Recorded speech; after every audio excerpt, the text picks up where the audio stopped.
بسم اللہ الرحمن الرحیم۔ باب المعاصی من امر الجاہلیہ، باب کی ترکیب۔ باب تنوین کے ساتھ یہ خبر ہے، مبتدا محذوف، ھذا باب۔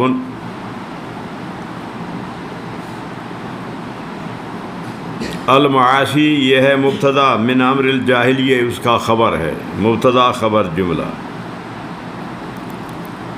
اس کو مضاف الیہ بنائے باب کا تب بھی صحیح ہے۔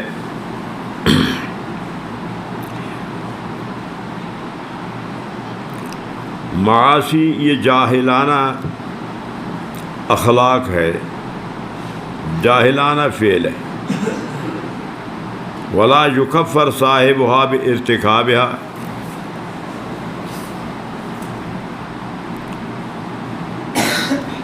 امر جاہلیت کا مرتکب، گناہ کبیرہ کا مرتکب لا یکفر، کافر نہیں ہوگا، اس کو کافر نہیں کہا جائے گا۔ الا بالشرک، ہاں شرک کرے تو پھر کافر بن جائے گا۔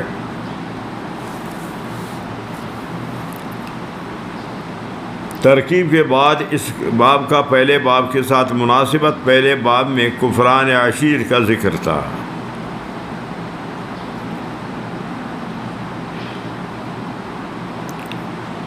کہ خاوند کا ناشکری کرنا یہ کفر دون کفر ہے، وہاں کفر کا ذکر تھا، یہاں معاصی کا ذکر ہے کہ مرتکب گناہ کبیرہ کافر نہیں ہوگا۔ وہاں کفر کا ذکر، یہاں کفر کا ذکر، یا اس طرح کہو کہ وہاں کفران عشیر و معصیت ہے تو یہاں بھی معصیت، وہاں ضمناً معصیت کا ذکر، یہاں صراحتاً معصیت کا ہے۔ وہاں کفر کا ذکر ہے، یہاں کفر کا، یہ مناسبت، یا وہاں معاصی کا ذکر ہے، یہاں بھی معاصی کا، یا اس طرح باب کا باب کے ساتھ مناسبت ہے۔ نمبر 3، اس باب سے غرض امام بخاری کا کیا غرض ہے؟ اس باب سے غرض خوارج پر رد کرنا ہے۔ اس باب سے غرض کیا ہے؟ خوارج پر رد، کہ خوارج کہتے ہیں کہ مرتکب گناہ کبیرہ یہ کافر بن جائے گا، اسلام سے خارج ہوگا، مخلد فی النار۔ تو امام بخاری ان پر رد کیا کہ لا یکفر صاحبها، مرتکب گناہ کبیرہ کافر نہیں ہوتا۔ سمجھ میں آ گیا؟ باب کی ترکیب، باب کا باب کے ساتھ ربط و مناسبت، اور باب کا غرض، سمجھا گئی بات؟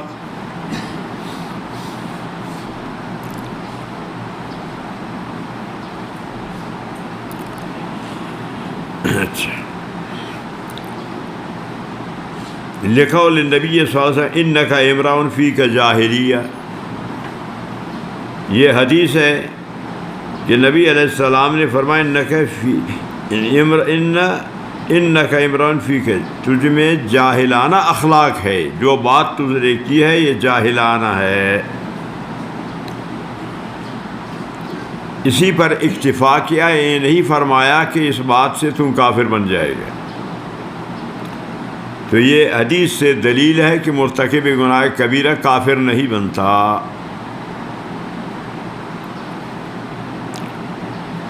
دوسری دلیل قرآن کریم سے ہے، وَيَغْفِرُ مَا دُونَ ذَلِكَ لِمَن يَشَاءُ، جو شرک کرے گا اس کے لیے معافی نہیں کہ وہ کافر بن جائے گا، شرک کے بغیر دوسرے گناہوں سے اس کے لیے معافی ہے۔ تو حدیث بھی پیش کیا کہ مرتکب گناہ کبیرہ کافر نہیں، قرآن کی آیات پیش کر لیا کہ مرتکب گناہ کبیرہ کافر نہیں، شرک سے کفر ہو، کافر بن جائے۔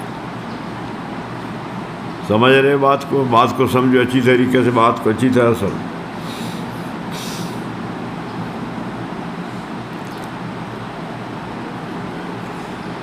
وقول اللہ تعالیٰ ان اللہ لا یغفر ان یشرک بہ ویغفر ما دون ذلک لمن یشاء،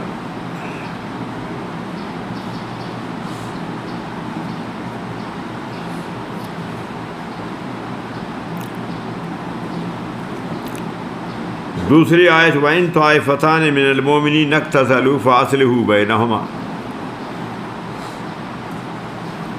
اگر دو طائفہ کا اطلاق 1 سے 1000 تک ہے، ایک آدمی سے 1000 تک کی تعداد کو طائفہ کہتے ہیں۔ اگر دو طائفہ مسلمانوں کے اقتتلوا آپس میں لڑیں تو فَأَصْلِحُوا بَيْنَهُمَا، ان دونوں کے درمیان صلح کرو۔ فَسَمَّاهُمُ الْمُؤْمِنِينَ، حالانکہ قتل یہ گناہ کبیرہ ہے، باوجود گناہ کبیرہ ہونے کے مرتکب کو اللہ تعالیٰ نے مومن کہا کہ یہ قتل کی وجہ سے اسلام سے خارج نہیں ہوں گے، کافر نہیں بنیں گے۔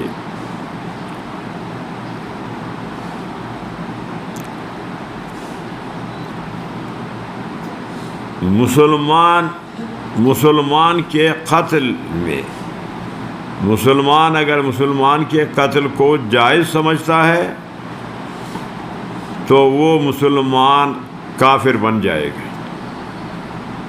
قتل کی مستحل مسلمان کے قتل کو حلال سمجھے گا تو قاتل قتل کرنے سے کافر بن جاتا ہے، اسلام سے خارج ہو جاتا ہے۔ اگر مسلمان کے قتل کو وہ حلال نہیں سمجھتا تو پھر وہ کافر نہیں بنتا، گناہ کبیرہ کا مرتکب ہوگا۔ مسلمان کا قتل گناہ کبیرہ ہے، لیکن حلال سمجھنے کی صورت سے قاتل کافر بن جائے۔ حلال نہ سمجھے تو پھر گناہ ہے۔ اب قتل گناہ کبیرہ ہے، اس کے باوجود بھی اللہ تعالیٰ نے فرمایا کہ وہ دونوں مسلمان ہیں، ایک دوسرے کو قتل کریں گے، دونوں مسلمان ہیں۔ فَإِن بَغَتْ إِحْدَاهُمَا عَلَى الْأُخْرَى فَقَاتِلُوا الَّتِي تَبْغِي، آگے ایسے ہی ہے نا آیت، ہاں یاد ہے، یہ قرآن شریف میں دیکھیے، وَإِن طَائِفَتَانِ مِنَ الْمُؤْمِنِينَ فَأَصْلِحُوا بَيْنَهُمَا فَإِن بَغَتْ إِحْدَاهُمَا عَلَى الْأُخْرَى فَقَاتِلُوا الَّتِي تَبْغِي حَتَّى تَفِيَ إِلَىٰ أَمْرِ اللَّهِ، اگر ان طائفہ میں سے ایک نہیں مانتا تو پھر ان سے لڑو کہ جو نہیں مانتا ہے تاکہ وہ مان جائے۔ سمجھا گیا یار؟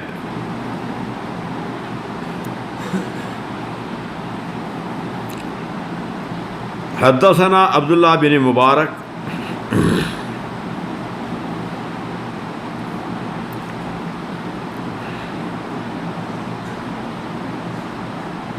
قال حدثنا زید قال حدثنا ایوب ویونس عن الحسن عن الأحنف بن قیس قال ذهبت لأنصر هذا الرجل،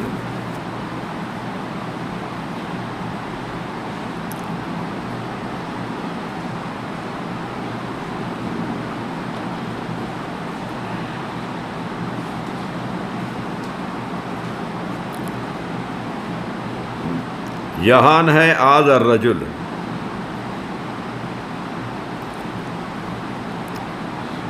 ایک روایت میں ہے یعنی علی، کہ جس شخص کا میں نصرت کر رہا ہوں وہ کون ہے؟ حضرت علی رضی اللہ تعالیٰ۔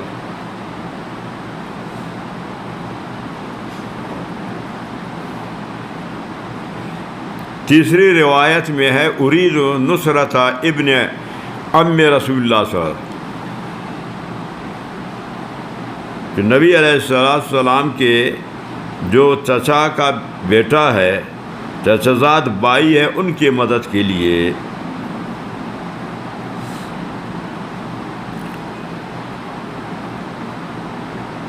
فلقینی ابو بکر،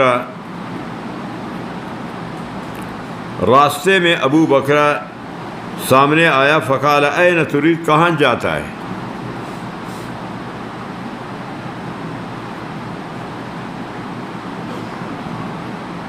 احنف بن قیس کہتا ہے کہ قلت میں نے کہا انصر ھذا الرجل، میں حضرت علی کی مدد کے لیے جا رہا ہوں.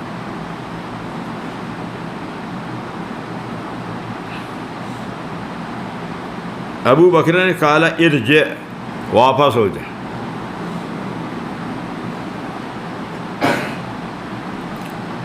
وجہ انی سمیت رسول اللہ صلی اللہ علیہ وسلم، میں نبی علیہ الصلوۃ والسلام سے سنا ہے، یقول و فرماتے تھے کہ اذا التقى المسلمان بسیفیہما، جب دونوں طرف سے مسلمان ہوں آپس میں لڑیں،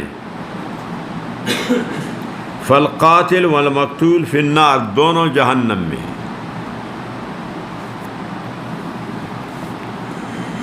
لیکن یہ صحابہ کے لیے حکم نہیں ہے، صحابہ میں دونوں طرف شہید ہیں.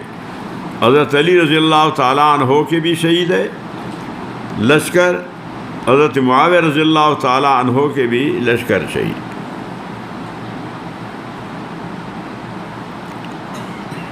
صحابہ کے بغیر دوسرے مسلمانوں کے لیے حکم ہے کہ قاتل بھی جہنمی، مقتول بھی جہنمی.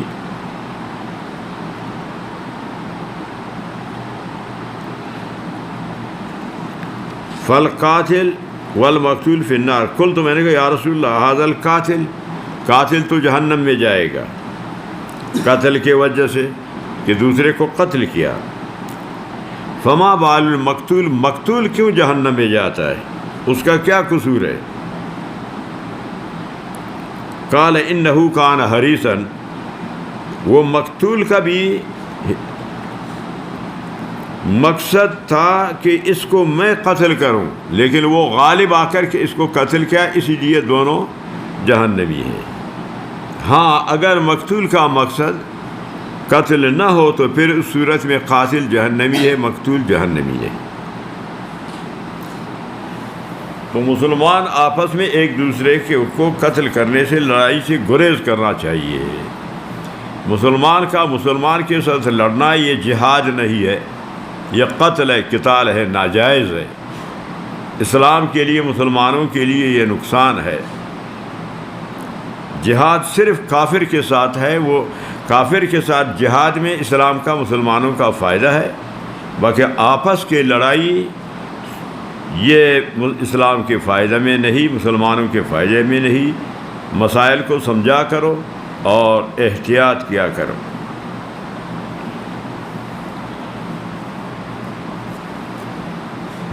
چلو بھائی، ہاں یہ پڑھ لیا نا، یا دوسری حدیث یا نہیں؟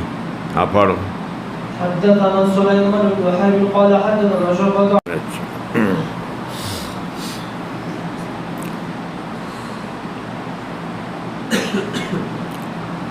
ابو ذر غفاری رضی اللہ تعالی عنہ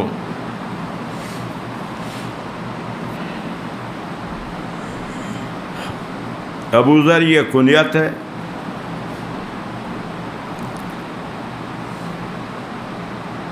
نام ہے جندب بن جنادہ. یہ اول المسلمین میں سے ہے کہ ابتدائی اسلام میں اسلام قبول کیا. ابو ذر غفاری رضی اللہ تعالیٰ عنہ سلمان فارسی، یہ سب صحابہ سے زیادہ زاہد تھے. ابو ذر غفاری تو مال جمع کرنے کو بھی جائز نہیں سمجھتے تھے کہ مال جمع کرنا جائز نہیں.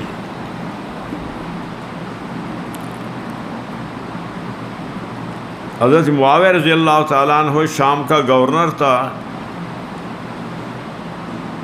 ابو ذر غفاری وہاں رہتے تھے. ان کا حضرت معاویہ سے اختلاف ہو گیا. والذین یکنزون الذھب،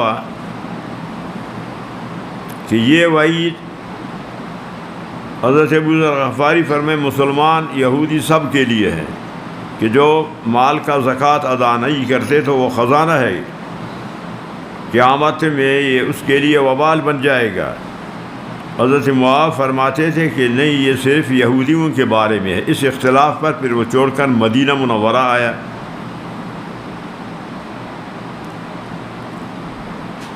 تو وہ زاہدین میں سے عیش و عشرت کے پر لوگوں کو ٹوکتے تھے عثمان غنی رضی اللہ تعالیٰ عنہ نے اسی وجہ سے فرمایا کہ تم جاؤ مدینے سے باہر دیہات میں رہو، کہ یہ شہری لوگ ہیں، یہ زیب و زینت میں زینت کرتے ہیں، تو آپ اس کے خلاف ہے۔ تو خلیفہ کے کہنے پر جا کر کے بعد مقام روضہ میں رہتے تھے۔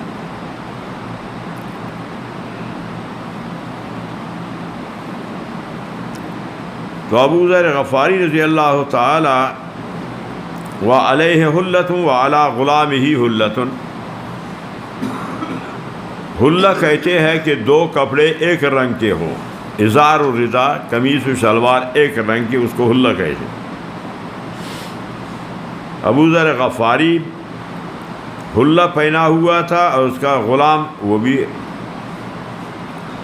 حلہ پہنا ہوا تھا، یعنی ایک رنگ کے کپڑے، اور دونوں کے مساوی برابر تھے۔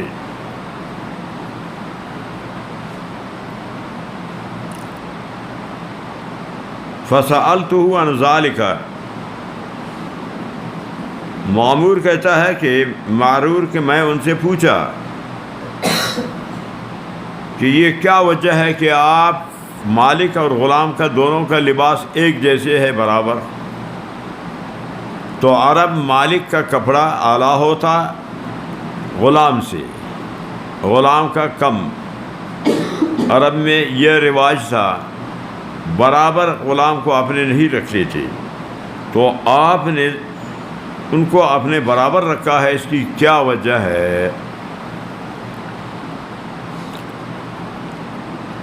تو یہاں ہے حلۃ علیہ حلہ وعلی غلامہ حلہ،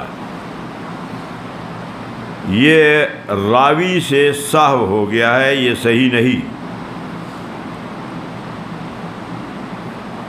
یہ یہاں راوی سے سہو ہوا ہے، یہ صحیح نہیں۔ صحیح اس طرح ہے کہ علیہ ردا وعلی غلامہ ردا، صفحہ 893 کو آگے جلد ثانی میں 893 صفحہ کھولو۔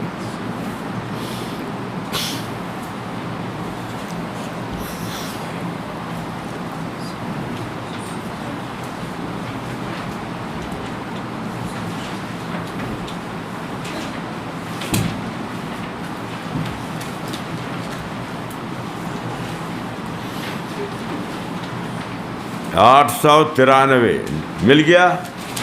اور جہاں آخر میں آپ کا ہاتھ ہے ادھر دیکھو کیا ہے۔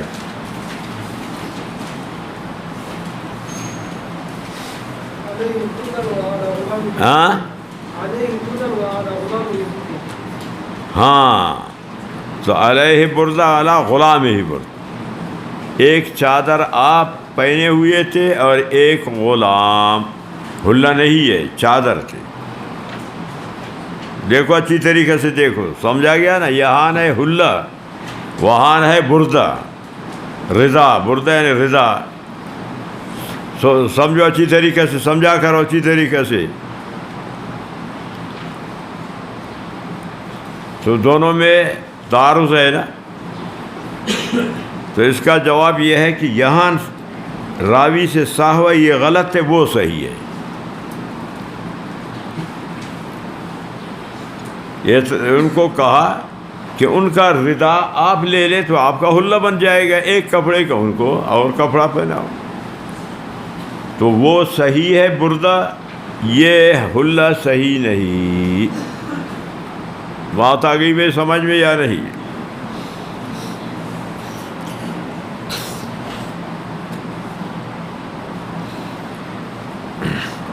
فسألتہ، میں نے سوال کیا کہ اس کا وجہ کیا ہے کہ آپ غلام کو اپنے ساتھ برابر رکھا ہے؟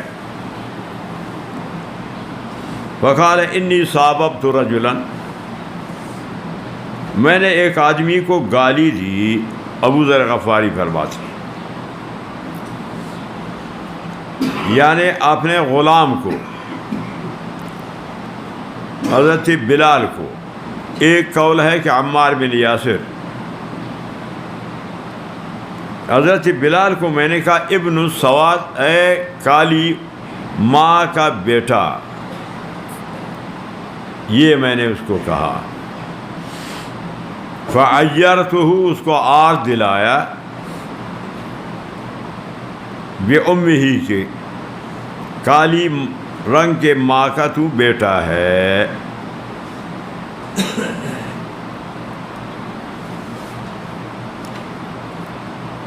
فقال، مجھے نبی علیہ السلام نے فرمایا، یا ابا ذر اعیرتہ بِأُمِّهِ، ان کی ماں کا تم نے آر لگا کر کہا اس کو کہ ابن السودا،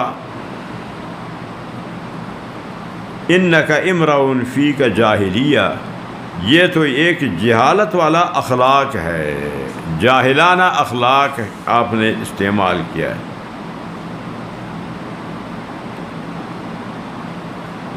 بات سمجھ میں آ گئی یا نہیں؟ تو یہی فرمایا صرف نبی علیہ السلام، آگے ان کو یہ نہیں کہا کہ آپ اسلام سے خارج ہو گئے اس گالی دینے میں۔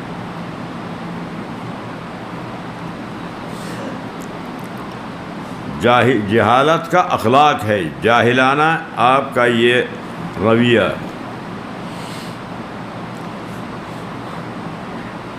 جہالت، زمانہ جہالت، زمانہ فترت الرسل، عیسیٰ علیہ السلام سے لے کر نبی علیہ السلام تک کا جو زمانہ ہے، اس زمانہ کو زمانہ جہالت کہا جاتا ہے کہ کوئی نبی اس درمیان میں نہیں آیا۔ زمانہ فترت الرسل کہ انبیاء کا آمد بند ہو گیا اس زمانے میں، تو زمانہ فترت الرسل کو زمانہ جہالت کہا جاتا ہے۔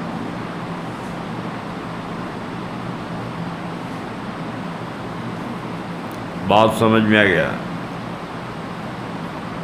اور یہاں فرمایا انک امرؤ فیک جاہلیہ، یہ نہیں فرمایا کہ انت جاہل، یعنی آپ جاہل نہیں، جاہلانہ اخلاق آپ نے استعمال کیا۔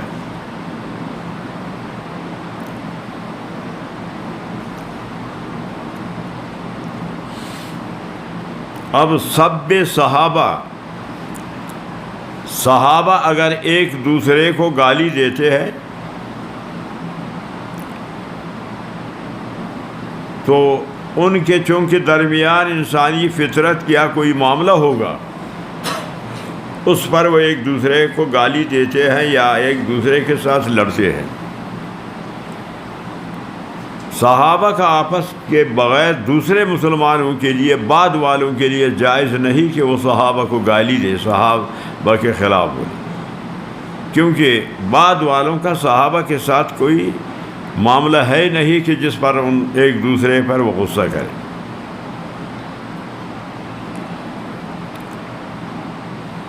فیض الباری میں لکھا ہے کہ سب شیخین، فاروق اعظم رضی اللہ تعالیٰ عنہ صدیق اکبر کو گالی دینا کفر ہے۔ شیخین کو جو گالی دے گا، شیخین کو برا بلا کہے گا یا شیخین کے خلافت کا انکار کرے گا تو وہ کافر بنتا ہے، وہ مسلمان نہیں رہتا، اسلام سے خارج ہو جاتا۔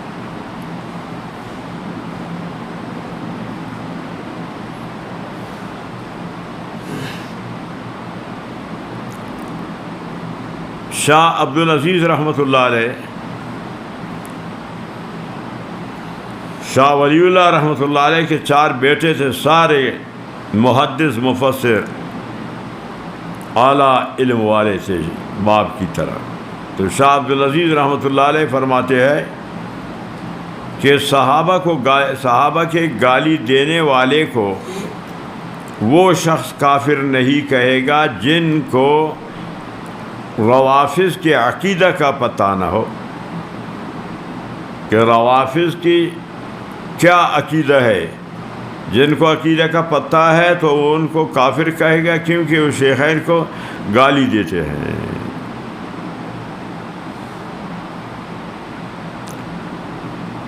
شاہ عبدالعزیز رحمۃ اللہ علیہ شامی ایک زمانہ کے ہے، ہم عصر زمانہ ایک ہے۔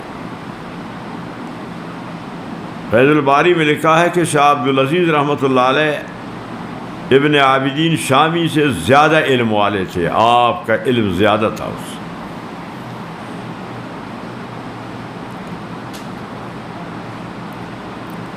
تو سب شیخین کفر ہے۔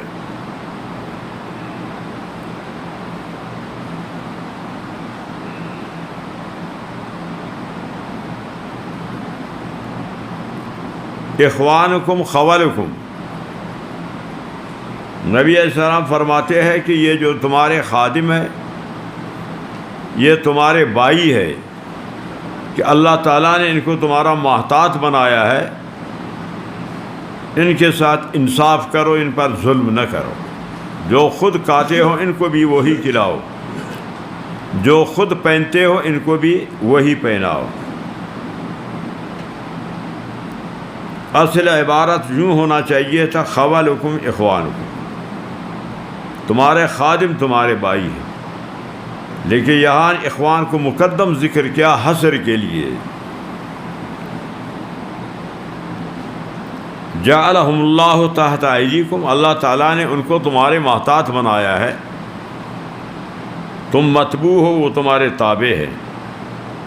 فمن کان اخوہ تحت یدہ، جس کا بھی بھائی اس کے محتاط ہے، خادم غلام، فلیطعمہ مما یاکل، جو خود کھاتا ہے اس کو بھی وہی کھلائے، ولیلبسہ مما یلبس، جو خود پہنتا ہے ان کو بھی وہی پہنائے، ولا تکلفوہم ما یغلبہم، ایسے کام اس کے ذمے میں مت لگاؤ کہ اس کے طاقت سے وہ کام زیادہ ہے، وہ نہیں کر سکتا ہے، ایسا کام میں لگاؤ کہ جس کو وہ کر سکتا ہو۔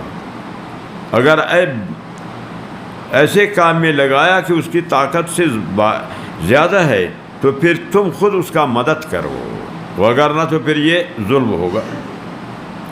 فَإِن كَلَّفْتُمُوهُمْ، اگر تم لوگوں نے ان کو تکلیف دی، سخت کام لگایا ذمہ میں، فَأَعِينُوهُمْ، پھر اس کا مدد کرو۔ بات بیا گئی سمجھ میں یا نہیں؟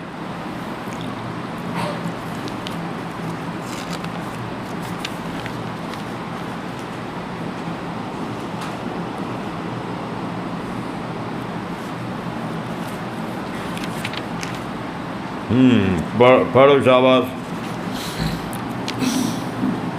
حدثنا ابو الوليد قال حدثنا شعبة فأخبرنا قال حدثني بشر قال حدثنا محمد بن شعبة عن سليمان عن إبراهيم بن علقمة عن عبد الله لا تنزل الذين آمنوا ولم يلبسوا إيمانهم بظلم قال أصحاب رسول الله صلى الله عليه وسلم أيما لم يظلم فأنزل الله عز وجل إن الشرك لظلم عظيم۔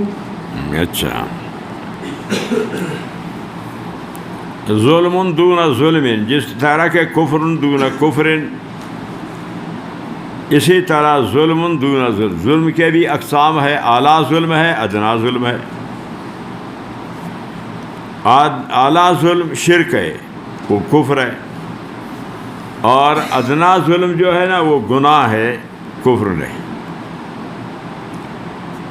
ظلم کا معنی ہے وضع الشیء الی غیر محلہ،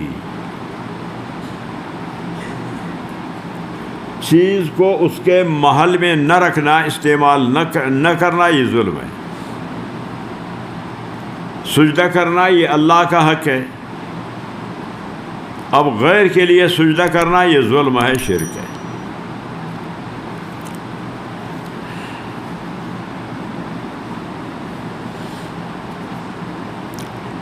انا عبداللہ لما نزلت، یہ آیات جب نازل ہو گئی، الذین آمنوا ولم یلبسوا ایمانہم بظلم،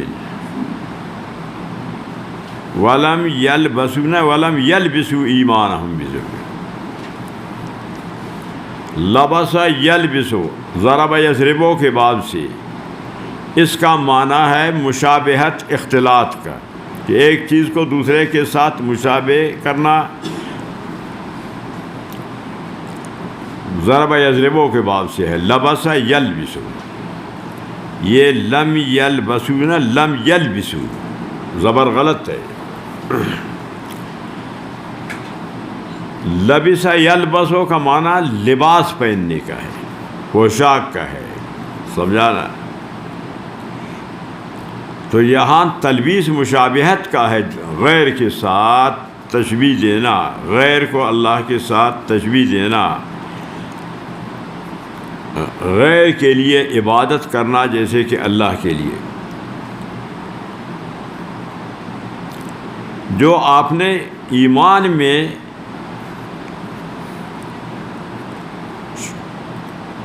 شرک نہیں کرتے، جو شرک کرے گا اس کے لیے ظلم عظیم ہے. قال اصحاب رسول اللہ صلی اللہ علیہ وسلم اینا لم یظلم، یہ کون ایسا ہو سکتا ہے اللہ کے رسول کے بالکل کوئی ظلم نہ کرے، گناہ نہ کرے.